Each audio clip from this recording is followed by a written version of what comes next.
Hey everybody, it's Jim Bull from Jim Bull Talks coming back at you. You know, it's been a couple days. I've been talking about doing this Monday through Friday and taking the weekend off, but I was traveling some last week. I was up in the mountains checking out with my friend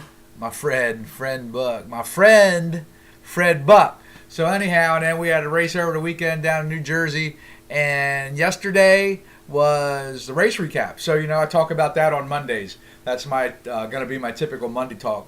What happened the last weekend, right? So you can check that out. Today, like I said before, I wake up and I don't know what I'm going to talk about, but I'm reading this book again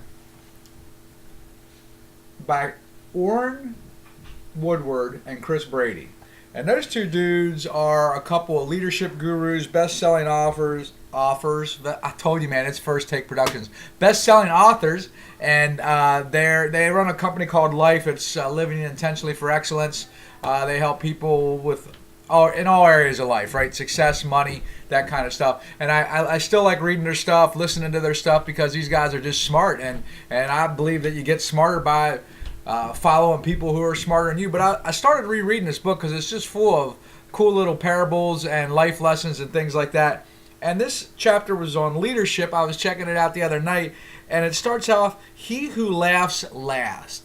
And that's my big thing, believe it or not, right? But, I'm way too serious about everything.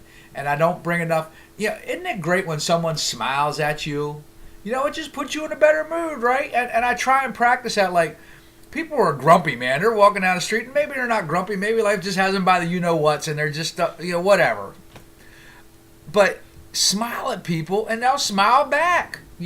As a guy, if a pretty girl smiles at you, you're like in heaven, right? Okay, so hey, this is all about the truth here and being honest. I'm just Jim Bull telling you what happens in my life.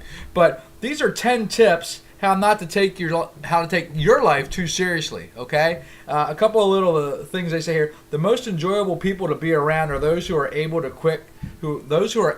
quick to laugh at themselves. If you mess up, whatever. I do it all the time when I'm talking to you guys. And I just laugh, whatever. When people intrinsically feel that you mean no harm, they are instead only interested in their well-being. They will be unguarded around you and open to your every statement. Okay? People don't know how much don't care how much you know. Do you know how much you care about them, right? Okay, another little comedy comes from noticing the small and subtle things about the life we share. Small and subtle things about the life we share. So these are 10 quick tips about how to get people to like you more, how to get people to follow you, how to let people know that you're genuine. That's what life's all about. People want people who are real in their lives. They don't want a bunch of fakes, a bunch of posers, right? We got that all over the TV, the internet, everywhere you look, right? There's fakey jakies everywhere. So I know reading kind of sucks, but I'm gonna read through a couple of these, and hopefully somebody grabs something from it. Okay, so it says, don't take yourself too seriously. The world is overstuffed with people puffed up with their own self-importance, right? Okay? Distance yourselves from these bores by taking everything seriously except yourself. That's point number one. Point number two is having an attitude of gratitude. We talked about that last week, I believe. One of the things holding many people back from humor is their bad attitude. Okay? Just lighten up, man. Number three, make your foibles the subject matter. I had to look that up, and I'll be right back because I still don't remember what it means. And let me tell you, I just walked away from my webcam. I'm hoping you can still hear me. If you're ever reading something or someone's talking to you and a word comes up that you don't know the meaning of, stop and look it up. It doesn't do you any good just to blow by it if you don't know what it means. A foible, according to Google, is a noun, a minor weakness or eccentricity in someone's character. It's a minor weakness in your character, okay? So this guy says, make your foibles, your character weaknesses, the subject matter. The most enjoyable people to be around are those who are able and quick to laugh at themselves. We said that a couple minutes ago. Point number 4, stay away from sarcasm.